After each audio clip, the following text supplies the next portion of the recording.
రాష్ట్రంలో ఈ మాదక ద్రవ్యాల విషయం వస్తే ఈ స్కూల్స్ దగ్గర సరౌండింగ్లో ఉన్న కూల్ డ్రింక్ షాప్లో కానీ దాంట్లో కానీ మరి ఏ మత్తు పదార్థం కలుపుతున్నారో తెలియదు కానీ ఆ మత్తు పదార్థం ఇచ్చి ఆడపిల్లలకి ముఖ్యంగా వాళ్ళకి షాప్కి వెళ్ళి కూల్ డ్రింక్ తాగితే దాంట్లో ఏదో కలిపి వాళ్ళని అలవాటు చేసి వాళ్ళ ద్వారా మిగతా ఆడపిల్లలను కూడా అట్రాక్ట్ చేసి దాని ద్వారా వాళ్ళని ఎక్స్ప్లాయిట్ చేసే పరిస్థితి ఉంది అధ్యక్ష.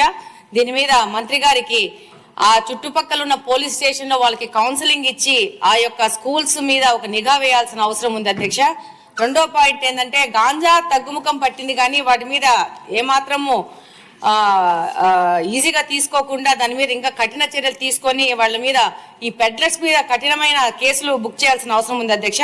ముఖ్యంగా ఈ గాంజా తగ్గుముఖం పట్టింది కానీ ఇప్పుడు కొత్తగా సమాజంలో కనపడుతోంది ఏంటంటే పెయిన్ కిల్లర్స్ అత్యంత ప్రమాదకరమయ్యి డాక్టర్స్ ప్రిస్క్రిప్షన్తో మాత్రమే ఇచ్చే పెయిన్ కిల్లర్స్ని ఈ యొక్క మెడికల్ షాప్ వాళ్ళు తప్పు మార్గాల ద్వారా వాటి ప్రొక్యూర్ చేసి అంటే కొరియర్ ద్వారా అంటే ఒక ప్రాంతం నుంచి ఇంకో ప్రాంతానికి ఇంకో ప్రాంతం నుంచి ఇంకో ప్రాంతానికి లాస్ట్ వీళ్ళ దగ్గరకు వచ్చే విధంగా అంటే దాన్ని ఎలా కనుక్కోవాలో ఎలా వస్తుందో కూడా ఒక ఛాలెంజింగ్ పోలీసులకు ఛాలెంజ్ అయ్యే విధంగా తీసుకొచ్చేసి ఈ యొక్క పెయిన్ కిల్లర్స్ని యంగ్స్టర్స్కి యూత్కి అంటే 18 సంవత్సరాలు తక్కువ ఉన్న పిల్లలకి అంటే 12-11 సంవత్సరాలు ఉన్న పిల్లలకి అమ్మి దాన్ని వాళ్ళు ఇంజెక్షన్స్ రూపంలో ఎక్కించుకుంటున్నారు అధ్యక్ష బల్క్లో. దానివల్ల వాళ్ళ ఆరోగ్యం దెబ్బతింటా ఉంది. ఇంట్లో వాళ్ళు తల్లుల దగ్గర వాళ్ళని కొట్టి వాళ్ళని హింసించి కూడా డబ్బులు దొంగతనం చేయడం కానీ వాళ్ళని హింసించి తీసుకుపోవడం జరుగుతుంది వీటిని కొనుక్కోవడానికి. రెండో విషయం ఏంటంటే ఈ యొక్క పెయిన్ కిల్లర్స్ వాడడం వల్ల దాన్ని ఒక గ్రూప్ ఒకటేసారి ఒకటే ఇంజక్షన్లో ఎక్కించుకోవడం వల్ల దానివల్ల అంటువ్యాధులు కూడా ప్రబలే అవకాశం ఉంది అధ్యక్ష. మరి దీన్ని హోమ్ మినిస్టర్ గారు ఎలా కంట్రోల్ చేస్తారో దీన్ని మెడికల్ షాప్స్ మీద ఎలా రైడ్ చేస్తారో మళ్ళీ కొరియర్ సంబంధంగా వస్తున్నాయి కాబట్టి దాని మీద ఎలా తీస్తారనేది వాళ్ళు సంపూర్ణంగా దాని మీద ఒక విశ్లేషణ చేయాల్సిన అవసరం ఉంది అధ్యక్ష. ముఖ్యంగా ఇప్పుడు గాంజా వీటన్నిటికంటే ముఖ్యంగా ఈ పెయిన్ కిల్లర్స్ కన్జంప్షన్ ఎక్కువ పెరిగిపోయింది. దీన్ని కంట్రోల్ కూడా చేయడం కూడా చాలా కష్టం అయిపోతుంది. దీన్ని మంత్రి గారి దృష్టికి తీసుకెళ్తున్నారు అధ్యక్ష మీ ద్వారా. థ్యాంక్ యూ అధ్యక్ష. మళ్ళీ ఏంటి మాధవ్ గారు? మా పరిధిలో ఎస్పీ గారి దగ్గరికి వెళ్ళి కంప్లైంట్ ఇవ్వడం జరిగింది, బాధితులను కూడా తీసుకెళ్లి చూపించడం జరిగింది. కానీ ఇది ఒక కాన్స్టిట్యున్సీ లెవెల్లో మా లెవెల్లో చేసే విషయం కాదు అధ్యక్ష. అంటే ఇప్పుడు తాడిపత్రి నుంచి ప్రొద్దుటూరు వచ్చి ప్రొద్దుటూరు నుంచి కడపకు వస్తుందంటే ప్రభుత్వ పరంగా దీని మీద కఠిన చర్యలు తీసుకోవాల్సిన అవసరం ఉంది. మా తాహెత్తుకు మించిన సమస్య అధ్యక్ష ఇది. అంటే కాదంటలేదు మాధవ్ గారు, కానీ ఒక్క హోంశాఖ బాధ్యతే కాదు ప్రతి ఎమ్మెల్యే కూడా ఇది బాధ్యత తీసుకుంటే మీరు అన్నట్టు 3-4 నియోజకవర్గాలు చెప్పారు. ఆ ఎమ్మెల్యేలు అందరూ కూడా బాధ్యత తీసుకుంటే ఇది అంత కష్టం కాదు. అంటే we have to give our helping hand as MLAs to the honourable home minister. Then only there would be a comprehensive solution. Courier కంపెనీల మీద నిఘా వేయాల్సిన అవసరం ఉంది. దాంతోపాటు మెడికల్ షాప్స్ మీద సీరియస్ రైడ్స్ చేయాల్సిన అవసరం ఉంది. వాళ్ళు ఏ విధమైన బిల్లులు లేకుండా వీటిని తెచ్చుకుంటున్నారు కాబట్టి ఇది పెద్ద సమస్య. ఇప్పుడు ఏంటంటే గాంజా అంటే ఒక చోట కూర్చొని చేయడం అవుతుంది. ఇదేముంది ఒక ఇంజెక్షన్ తీసేసుకొని పెట్టుకుంటే ఆ రోజుకి అయిపోయా. దాదాపు దీని మీద కొన్ని వేల మంది పిల్లలు ఎఫెక్ట్ అవుతున్నారు. అది కూడా దారిద్ర్య రేఖన కింద ఉన్న పిల్లలు, పని చేసుకున్న పిల్లలు, డబ్బు లేని పిల్లలు, వీళ్ళు దాని మీద అడిక్ట్ అవుతున్నారు. దానివల్ల చాలా సమస్యలు పెరుగుతున్నాయి అధ్యక్ష. అనిత గారు అన్ని ప్రశ్నలకి సమాధానం.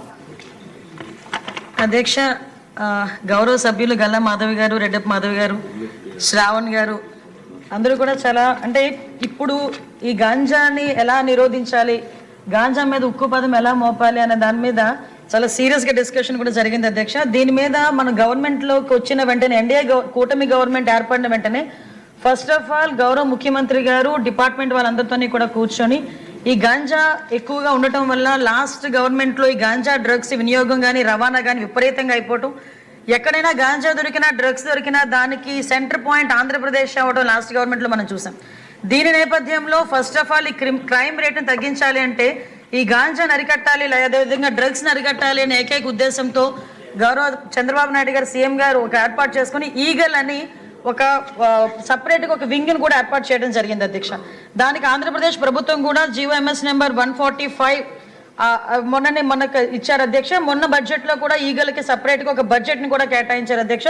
ఒక IG level officer and DIG level ఆఫీసర్ని ఏర్పాటు చేసి ఒక టీంని ఏర్పాటు చేయడమే కాకుండా ప్రతి జిల్లాలోని కూడా ఈగల్ టీమ్స్ని ఏర్పాటు చేయడం, అదేవిధంగా నార్కోటిక్ పోలీస్ స్టేషన్స్ని ప్రతి జిల్లాలో సుమారుగా 26 జిల్లాల్లోని కూడా అధ్యక్ష నార్కోటిక్ కంట్రోల్ సెల్స్ని ఏర్పాటు చేయడం కూడా జరిగింది అధ్యక్ష. ఇందాక మన సభ్యులు మాట్లాడుతున్నప్పుడు 11,000 ఎకరాల నుంచి మనకు 100 ఎకరాల వరకు రావడం అనేది సంతోషంగా ఉంది అని చెప్పారు. దీన్ని కూడా ఎలా కంట్రోల్ చేయాలి, దానికి సంబంధించిన ప్రతి ఇన్ఫర్మేషన్ కూడా డిపార్ట్మెంట్ వాళ్ళ దగ్గర ఉంటుందని చెప్పారు అధ్యక్ష. అది ఉండటానికి నిజంగా ఒక 20 హాట్స్పాట్లను కూడా ఈగల్ టీమ్ అదేవిధంగా డిపార్ట్మెంట్ వాళ్ళందరూ కూడా ఐడెంటిఫై చేశారు అధ్యక్ష. సుమారుగా మనం చూసుకుంటే అధ్యక్ష నెంబర్ ఆఫ్ విలేజెస్ చూసుకుంటే దగ్గర 7 విలేజెస్లో అధ్యక్ష 375 అంటే మండలాల్లో 7 మండలాల్లో 375 విలేజెస్లో ఈ హాట్స్పాట్స్ని గుర్తించి కల్టివేషన్ చేయకుండా తీసుకునే బాధ్యతను కూడా తీసుకున్నారు అధ్యక్ష. ఒక ఎగ్జాంపుల్ చెప్పాలి అధ్యక్ష, 359 ఫ్యామిలీస్ ఇందులోని గత కొన్ని సంవత్సరాలుగా వీళ్ళు హ్యాబిచువల్ అఫెండర్స్ అధ్యక్ష. కల్టివేషన్ చేస్తూనే ఉంటారు. ఎంతమంది చెప్పనేయండి, ఎన్ని చేయనియండి, వాళ్ళు అక్కడ కల్టివేషన్ చేస్తూనే ఉంటారనమాట. మన గవర్నమెంట్ వచ్చిన తర్వాత 359 ఫ్యామిలీస్ని కూడా ఐడెంటిఫై చేసి వాళ్ళకి ఆల్టర్నేట్ క్రాప్స్ ఇచ్చి ఈ సంవత్సరం ఒక ప్లాంట్ కూడా వేసుకునే పరిస్థితి లేకుండా వాళ్ళని మోటివేట్ చేసుకుని వాళ్ళు మన కంట్రోల్లో పెట్టుకునే పరిస్థితి వచ్చింది అధ్యక్ష. దీనికి చెప్పేది ఏంటంటే ఏ రకంగా తగ్గించారు 11,000 ఎకరాల నుంచి 100 ఎకరాల వరకు అని చెప్పడానికి ఇది ఒక ఎగ్జాంపుల్గా చెప్తున్నాం అధ్యక్ష. సుమారుగా ఈ గంజాయి సాగు చేసిన తర్వాత ట్రాన్స్పోర్టేషన్ కూడా చూసుకుంటే అధ్యక్ష మనకి మిగతా రాష్ట్రాల నుంచి ఈ మధ్య కాలంలో మనం గాంజా పట్టుకున్నాం అధ్యక్ష. దగ్గర 40,088 కిలోల గంజాయిని మనం పట్టుకున్నాం అధ్యక్ష. 564 వాహనాలను జప్తు చేయడం జరిగింది అధ్యక్ష. అంటే సుమారుగా మనం చూసుకుంటే అధ్యక్ష మన దగ్గర కల్టివేషన్ కన్నా ఈ చుట్టుపక్కల రాష్ట్రాల నుంచి మన దగ్గరకు వచ్చే ట్రాన్స్పోర్టేషన్ చాలా ఎక్కువగా ఉంది అధ్యక్ష. దీని నేపథ్యంలో ఇమీడియట్ గా హోంశాఖ అదేవిధంగా ఈగల్ టీం వాళ్ళు కలిపి ఒక ఇంటర్ స్టేట్ కోఆర్డినేషన్ మీటింగ్ కూడా ఏర్పాటు చేసుకోవడానికి అదేవిధంగా ఒక సెల్ను కూడా ఏర్పాటు చేసుకోవడానికి కూడా నిర్ణయించుకున్నాం అధ్యక్ష. దాని మీద ఆల్రెడీ స్టేట్ లెవెల్ కమిటీ కూడా ఒకటి ఫామ్ అయింది అధ్యక్ష. సిఎస్ గారి ఆధ్వర్యంలో ఒక స్టేట్ లెవెల్ కమిటీ అదేవిధంగా మనకి డిస్ట్రిక్ట్ లెవెల్ కమిటీస్ కూడా ఇందులో ఉన్నాయి అధ్యక్ష. డిస్ట్రిక్ట్ మెజిస్ట్రేట్ మనకి ఆధ్వర్యంలో మన ఎస్పీ గారు చైర్మన్ గా ఉండి ఒక కమిటీ కూడా ఏర్పాటు చేసుకోవడం జరిగింది అధ్యక్ష. అంటే ఇవే కాకుండా అధ్యక్ష సుమారుగా ఇప్పుడే ఇందాక మన రెడ్డప్ప మాధవి గారు అదేవిధంగా మన గల్లా మాధవి గారు చెప్పినప్పుడు ఏదైతే స్కూల్స్లోనే ఎక్కువగా ఈ గాంజా అనేది వినియోగం ఎక్కువగా అయింది, ఈ గాంజా కూడా విపరీతంగా మార్పు చెందింది అధ్యక్ష. గాంజాలో కూడా డ్రై గాంజా అని లిక్విడ్ గాంజా అని వీళ్ళు కొంత గాంజా పర్సెంటేజ్ ఇప్పుడు ఏదైతే నాకు మొన్న ఒక టీచర్ కూడా ఒక గ్లూకి సంబంధించిన ఒక ఫోటో పెట్టారు అధ్యక్ష. ఆ గ్లూకి సంబంధించింది ఎక్కువ పిల్లలు వాడుతున్నారు, అదేంటో ఒకసారి చెక్ చేయించండి అని కూడా నాకు కూడా పంపించడం జరిగింది అధ్యక్ష. ఈ గ్లూస్ కానీ పెయిన్ కిల్లర్స్ అంటే రూపం మార్చుకొని గాంజాయికి ప్రత్యామ్నాయంగా గాంజాయితో కలిసినవి ఇవన్నీ కూడా తీసుకురావడం జరిగింది అధ్యక్ష. దీనిని ఎట్టి పరిస్థితుల్లోని గ్రౌండ్ లెవెల్ నుంచి కూడా మనం క్లియర్ చేయాలి అని ఒకే ఒక ఉద్దేశంతో ఎస్పెషల్లీ గౌరవ విద్యాశాఖ మంత్రి నారా లోకేష్ గారి ఆధ్వర్యంలో ఈరోజు స్కూల్స్లో కూడా ఈగల్ టీమ్స్ని ఏర్పాటు చేసుకోవడం జరిగింది అధ్యక్ష. దానికి సపరేట్గా ఒక జీవో కూడా ఇవ్వడం జరిగింది అధ్యక్ష. మెమో నెంబర్ 271473/MS/2025 మొన్న 10th ఫిబ్రవరిన ఇది సర్క్యులర్ కూడా జారీ చేయడం జరిగింది అధ్యక్ష. దీన్ని బట్టి స్కూల్స్లోని కూడా ఈగల్ టీమ్ని ఏర్పాటు చేయడం, ఈగల్ టీమ్ ద్వారా చిన్నపిల్లలకి కూడా అవేర్నెస్ క్రియేట్ చేయడం, ఎవరైనా ఇటువంటి బారిన పడి వాళ్ళు ఇబ్బంది పడే పరిస్థితులు కానీ అవతల వాళ్ళు ఇబ్బందులు పెట్టే పరిస్థితి కానీ వస్తే ఆ ఇన్ఫర్మేషన్ కన్సర్ట్ టీచర్స్కి ఇవ్వడం, హెచ్ఎంకి ఇవ్వడం, వాళ్ళని డీఅడిక్షన్ సెంటర్లోకి కూడా వాళ్ళని పంపించి ఏర్పాటు చేయడం, ఇదంతా ఒక ప్రొసీజర్ ప్రకారం చేయడానికి ఈరోజు గవర్నమెంట్ కూడా సిద్ధపడింది అధ్యక్ష. గ్రామాల లెవెల్లోనే కాదు పాఠశాల లెవెల్లోని కూడా గాంజా నిర్మూలించాలి అనుకుంటే ఈగల్ టీమ్స్ అనేవి చాలా ఎక్కువగా ఉపయోగపడే పరిస్థితి ఉంది. దయచేసి ఇక్కడ ఉన్న సభ్యులందరూ కూడా వాళ్ళ పరిధిలో నియోజకవర్గ పరిధిలో ఉన్న స్కూల్స్ అన్నింటిలోని కూడా ఈ ఈగల్ టీమ్స్ని ఏర్పాటు చేయడం అదేవిధంగా వాళ్ళకి కూడా అవేర్నెస్ ఇవ్వడంలో లోకల్ మన ఎమ్మెల్యేస్ కూడా ఇన్వాల్వ్ అవ్వాలని మంత్రులు కూడా ఇన్వాల్వ్ అవ్వాలని ప్రత్యేకంగా నేను కోరుకుంటున్నాను అధ్యక్ష.